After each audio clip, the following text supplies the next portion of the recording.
Hello guys, আজকে তোমাদের pasta খাবার করে দেখাচ্ছি।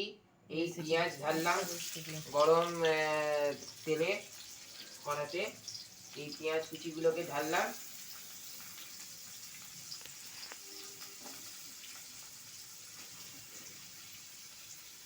ঢালার পর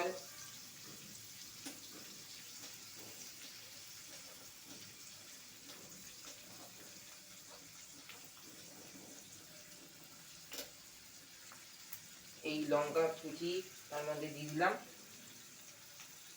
ঘরোয়া স্টাইলে পাস্তা।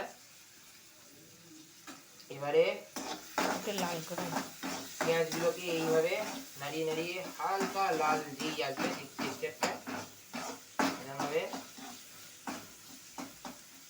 আমরা এখানে পাস্তা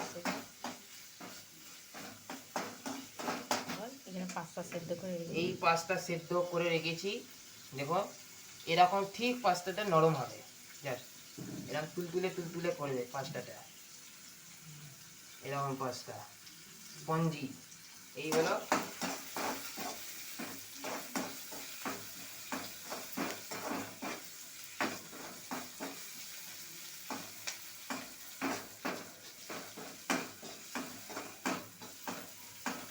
লাল হয়ে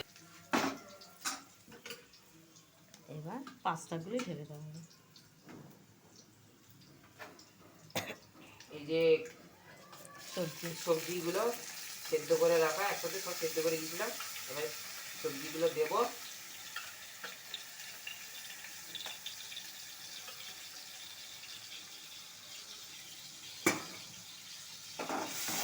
এরকমভাবে নাড়াবো।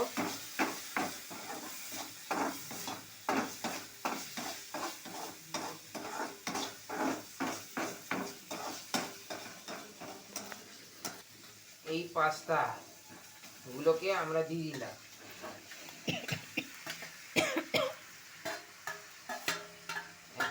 হ্যালো গাইস, খুব সুন্দর একটা গন্ধ আসছে পাস্তা দিয়ে, খুব সুন্দর গন্ধ আসছে।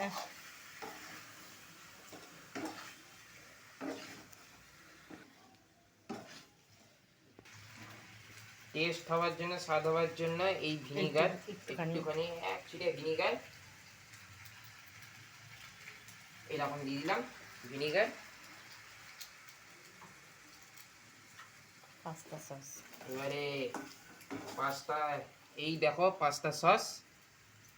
সেবারে নিরামিষ দেখিয়েছি, এবারে আমিষ করে দেখাবো। এই পাস্তা সসটা আমি দিয়ে দিচ্ছি, খুব টেস্ট হয় এটাতে। পিজাতেও দেওয়া যায় এই সসটি। হ্যালো গাইস, এতে নুন দেওয়া যাবে না, কেন এতে সসের মধ্যে, পাস্তা সসের মধ্যেই নুন আছে, এতেই নুন হয়ে যাবে। আর সেদ্ধ করার সময় অল্প নুন দেওয়া হয়েছিল। দেখো পাস্তাটা খুব সুন্দর হয়েছে। ব্যাস রেডি আমাদের পাস্তা, আমাদের ভেজিটেবল পাস্তা তাহলে রেডি। পেঁয়াজ রসুন দিয়ে ভেজিটেবল পাস্তা।